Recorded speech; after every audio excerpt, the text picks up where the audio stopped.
Everyone, welcome to my another blog. কেমন আছো সবাই? আশা করি আল্লাহর রহমতে সবাই ভালো আছো।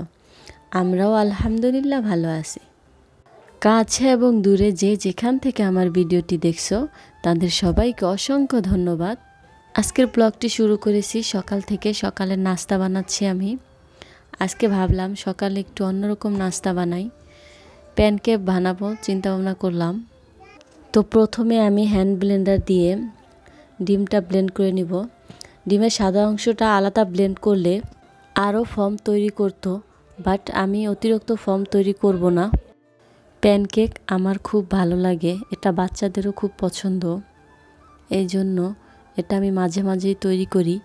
এক এক সময় এক একভাবে তৈরি করি। আজকে কিন্তু আমি প্যানকেকটা তৈরি করছি দুধের সর দিয়ে। দুধের অনেকগুলো সর ছিল, সেগুলো আমি ফ্রিজে রেখে দিয়েছিলাম। এগুলো নামিয়ে এখন ডিম দিয়ে মিক্স করে দেন সামান্য অল্প একটু আটা দেব, দেন আমি প্যানকেকটা তৈরি করব। এই প্যানকেকটা যে খেতে কতটা সফট হয়েছে আমি তোমাদের বলে বোঝাতে পারবো না। তোমরা দেখে কতটুকু বুঝতে পারবে তা আমি বলতে পারবো না, বাট অনেক মজাও হয়েছিল খেতে। আলিফ আর আমি প্যানকেক খাবো, আর রোজাইনার জন্য খিচুড়ি বসিয়েছি, ওকে খিচুড়ি খাওয়াবো আজকে। দেন আজকে আমি একটা ভাইরাল রেসিপি বানাবো। এই রেসিপিটা আমি আগেও একদিন তোমাদের সাথে শেয়ার করছি, তখন রুই মাছ দিয়ে শেয়ার করছি। আজকে আমি পাঙ্গাস মাছ দিয়ে বানাবো। নেটে দেখলাম যে এটা পাঙ্গাস মাছ দিয়েও তৈরি করা হয়, দেখি কীরকম মজা লাগে। আজকে এটা হবে পাঙ্গাস মাছের তেল ঝাল। এটা তো মেবি অনেকেই জানো, আর আমিও একবার আমার ভিডিওতে শেয়ার করছিলাম রুই মাছ দিয়ে রান্না করে, খুব ভালো লাগছে। আজকে পাঙ্গাস মাছ দিয়ে রান্না করছি, তাও অনেক মজা হয়েছে। আমি এই রেসিপিটা একবার রান্না করার পরে মাঝে মাঝেই রান্না করে খাই, তাই তোমাদের সাথে মাঝে মাঝে শেয়ার করি। আজকে তোমাদের সাথে আমি কিছু কথা শেয়ার করব। ভিডিওটির থাম্বনেল দেখে বুঝতে পারছো কী বিষয় নিয়ে আমি আজকে কথা শেয়ার করব।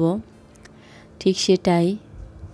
তোমরা তো অনেকেই জানো আমার হাজব্যান্ড প্রবাসে থাকে। তো আমার হাজব্যান্ডের প্রবাসে যাওয়ার গল্পটাই তোমাদের সাথে শেয়ার করব। আমাদের যখন বিয়ে হয় তখন কিন্তু আমার হাজব্যান্ড জব করতো। ও যেহেতু টেক্সটাইল ইঞ্জিনিয়ার, টেক্সটাইল সেকশনে জব করতো। তবে একটা সময় ওর এই সেকশনে জব ওর একদমই ভালো লাগে না, মানে অন্যের চাকরি করা ভালো লাগে না। আর আমারও এই কাজে অরুচি ছিল, বিকজ একদমই টাইম দিতে পারতো না আমাকে। তো এই জন্য আমার খুবই খারাপ লাগতো। আর ছুটি তো ছিল না বললেই চলবে, আর ছুটি তো নেওয়াই যেত না, কোনো প্রবলেমের কারণেও ছুটি নেওয়া যেত না। এই জন্য আমার খুবই খারাপ লাগতো। আসলে বাংলাদেশে টেক্সটাইল সেকশনটা অনেক চালু, এটায় প্রচুর পরিমাণে কাজের চাপ থাকে, মানুষ একদমই ছুটি পায় না। যারা এই সেকশনে কাজ করে তারা বলতে পারবে। তবে এই সেকশনে আর্নিংও ভালো করা যায় একটা পর্যায়ে গিয়ে, বাট কাজের প্রচুর চাপ, নাইট ডিউটি, বিকজ কাজ যেহেতু বেশি থাকে এই জন্য নাইট ডিউটি করাটাও প্রয়োজন হয়। এই জন্য এই জবটা আমার কাছে ভালো লাগে না। আর আমার হাজব্যান্ডেরও একটা সময় ভালো লাগতো না, এই জন্য ও নিজে বিজনেস করবে সেটা চিন্তা ভাবনা করছে। তো আমার হাজব্যান্ড তখন জবটা ছেড়ে দিয়ে আমরা যেখানে থাকতাম তার পাশাপাশি ছোট বড় অনেক বিজনেসেরই ট্রাই করছে। তবে একটা কথা আছে না, সব কিছু সবাইকে মানায় না। ব্যবসাটা না আমার হাজব্যান্ডকে একদমই মানায় না। ও প্রচুর পরিমাণে লস খায় ব্যবসায় লস হওয়ার কারণে অনেক ঋণও হয়ে যায়। দেন প্রবাসে যাওয়ার সিদ্ধান্ত নেয়। প্রবাস জীবনটা আসলে ওরও কখনো পছন্দ ছিল না, আর আমার তো একদমই পছন্দ না। তাও আমি কিন্তু ওকে প্রবাসে যেতে কখনোই রাজি ছিলাম না, বাট ও যেহেতু যেতে চাচ্ছিল আর পরিস্থিতিটাও সেরকম হাতের বাইরে চলে গেছিল, এই জন্য আর কি ওকে প্রবাস যেতে হয়। যাই হোক, আমি তোমাদের সাথে যেটা শেয়ার করব বলছিলাম সেই জিনিসটা শেয়ার করি। আমার হাজব্যান্ড যখন প্রবাসে যায় তখন কিন্তু ওরে প্রবাসে যাওয়ার জন্য যে টাকাটা ফার্স্ট জমা দেওয়ার প্রয়োজন হয় সেই টাকাটা কিন্তু আমি নিজে দিয়েছিলাম। আর সেই টাকাটা কিন্তু একেবারে সাংসারিক খরচ থেকে বাঁচিয়ে দেন জমিয়ে দিয়েছিলাম। নারীরা কিন্তু তার হাজব্যান্ডের টাকা নিয়ে টাকাটা সঞ্চয় করে, দেন কিন্তু তার হাজব্যান্ডের কাজেই লাগে। টাকা দিয়ে বিলাসিতা করতে চাইলে বিলাসিতার কিন্তু অভাব হয় না, বাট আমি সেটা কখনোই পছন্দ করতাম না।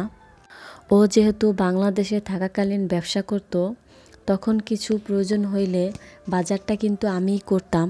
তখন দেখা যায় এই যে আমি তোমাদের দেখাচ্ছি যে এই যে যেমন ও আমাকে 1000 টাকা যদি দেয়, তখন আমি চিন্তা ভাবনা করে বাজারটা করি।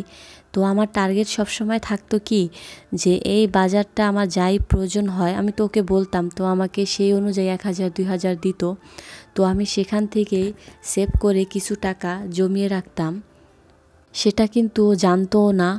ও কিন্তু কখনো ভাবতে পারেনি যে আমার কাছে এত টাকা থাকবে বা আছে, ও কিন্তু কখনোই ভাবেনি। আমি যেই টাকাটা সঞ্চয় করছিলাম ওর কিন্তু জানার বাইরেই ছিল। তবে আমরা প্রত্যেকটা নারীই কিন্তু পারি যে যেখানে 1000 টাকা বাজার লাগবে, সেখানে কিছু কিছু বাজার বা দরদাম করে বাজার করে 1000 টাকা থেকে 200-300 টাকা ইজিলি জমিয়ে রাখতে পারি। আর দেখা যায় ছোট ছোট করে জমিয়ে রাখার পর একটা সময় বড় একটা অ্যামাউন্ট তৈরি হয়, আর সেটা অনেক বড় একটা প্রয়োজনে লাগে। আর ও তো আমাকে হাত খরচ দিত। দেন যখন বাসা থেকে চলে যেত, নাস্তা খাওয়ার জন্য টাকা দিয়ে যেত, তখন কিন্তু সেটা আমার প্রয়োজন হতো না। তোমরা তো যারা আমার ভিডিওগুলো দেখো বুঝতে পারো, আমি কিন্তু বাইরের কেনাকাটা নাস্তা খুব কমই খাই। বেশিরভাগ বাসায় তৈরি করি বা বিস্কিট এনে রাখি, সেটাই হয়তো বা সন্ধ্যার নাস্তা হিসাবে চালিয়ে দিই। আর বাইরে তেল ঝাল নাস্তাগুলো না খাওয়াই ভালো, অন্তত হেলথের জন্য। তবে যে একেবারে খাই না তা কিন্তু না, সবারই কিন্তু টুকিটাকি বাইরের খাবার পছন্দ, তো মাঝে মাঝে খাই, এই আর কি। তবে আমি একটা কথা সবসময় ভাবতাম যে আমি যেই টাকাটা জমাচ্ছি, তো সেই টাকাটা আলিফের আব্বুর কোনো ইম্পর্টেন্ট কাজে আমি তাকে দেব, এমনি এমনি টাকাটা নষ্ট করব না। তাই আমি কিন্তু ওকে কখনো বলিনি। ওকে বললে হয়তো ও কোনো প্রয়োজনে খরচ করে ফেলতো। আমি যদি এই টাকাটা দিয়ে সাংসারিক অনেক শখের জিনিসপত্র কিনতাম, তখন কিন্তু আমার হাজব্যান্ড বেশ খুশিই হতো, আমাকে কিছুই বলতো না। বিকজ আমি কোনো কিছু করলেও কখনো কিন্তু আমাকে কখনো বারণ করে না, ইভেন আমাকে সব কাজে আরও সাপোর্ট করে। এই যে আমি বিয়ের পর যে 4-5 বছর পড়াশোনা করছি, এটা কিন্তু ও আমাকে অনেক সাপোর্ট করছে। তবে এর মাঝে মূল সাপোর্টার ছিল কিন্তু আমার মা। আমার মা যদি আমাকে মূলভাবে সাপোর্ট না করতো, আমি কিন্তু এগোতে পারতাম না। তবে আলিফের আব্বু আমাকে অনেক সাপোর্ট করছে, সেটা কিন্তু আমি ভুলতে পারবো না। আমরা একটা নারীরা কিন্তু চাইলে একটা সংসারকে সুন্দরভাবে গুছিয়ে রাখতে পারে, আবার সেই সংসারটাকে ধুলার মতো উড়িয়েও দিতে পারে। তবে আমি একটা জিনিস সবসময় খেয়াল করছি যে প্রত্যেকটা নারী চায় তার সংসারটা কিভাবে এগিয়ে নিতে পারবে, সংসারটা কিভাবে উন্নতি করবে। এটা একটা ছেলেদের থেকে একটা নারী কিন্তু সবচাইতে বেশি চায়। আর একটা ছেলে যেভাবে অহেতুক টাকা পয়সা খরচ করে, সেটা কিন্তু একটা নারী খুবই কম করে, সেটা আমি সবসময় দেখছি। তবে একটা কথা কিন্তু আমার বলতে হয়, আমার হাজব্যান্ড কিন্তু টাকা থাকাকালীন কখনোই আমাকে হিসেব করে টাকা দেয় না। অনেক সময় ওই টাকা আমাকে বাড়িয়ে দিয়ে যেত, ও কখনো সেই বিষয় নিয়ে হিসেব করতো না। আর এই বিষয়টাকে আমার টাকা সঞ্চয় করার জন্য প্লাস পয়েন্ট ছিল, কারণ ও যদি আমাকে পুরো মেপে মেপে হিসেব করে টাকা দিত, আমি কিন্তু অতটা সঞ্চয় করতে পারতাম না। আর আমি তো কোনো জব করি না বা এক্সট্রা কোনো কাজ করি না যে আমি বলবো আমি নিজের টাকা জমিয়েছি, এটা একদম ভুল কথা। যাই হোক, আমি এতে কিন্তু অনেক খুশি যে আমার জমানো টাকাটা অনেক ইম্পর্ট্যান্ট একটা কাজে খরচ হয়েছে, তাতেই আমার অনেক। তবে আমার টাকাটা কিন্তু মূল ভরসা ছিল না, আরও অনেক টাকাই প্রয়োজন হয়েছে প্রবাসে যাওয়ার জন্য। তবে আমার টাকাটা কিন্তু প্রধান হেল্প হয়েছে, সেটা কিন্তু বলতে হবে। আমার হাজব্যান্ডকেও কিন্তু আমি এই কথাটা বলি। যাই হোক, দেখো তোমাদের সাথে কথা বলতে বলতে আমার কিন্তু মজাদার রান্নাটা কমপ্লিট হয়ে গেছে। দেখছো কালারটা কত সুন্দর হয়েছে, জাস্ট নাইস একটা লোভনীয় কালার হয়েছে। আমার তো এখন ভিডিও দেখেও খেতে ইচ্ছে করছে। আমি কিন্তু এটা গতকাল রান্না করছি, প্রায় শেষ, বাট এটা তো আমার এখন দেখেও খেতে ইচ্ছে করছে, এত মজা হয়েছিল খেতে, তোমাদের কি বলবো। তো এই রান্নাটা আমার বোনেরও খুব পছন্দ, তো আমি তো ওকে ছেড়ে খেতে পারবো না, এই জন্য ওর জন্য পাঠিয়ে দিলাম। আজকের ব্লগটি এখানেই শেষ করছি। দেখা হবে নতুন কোনো ব্লগে। আল্লাহ হাফেজ।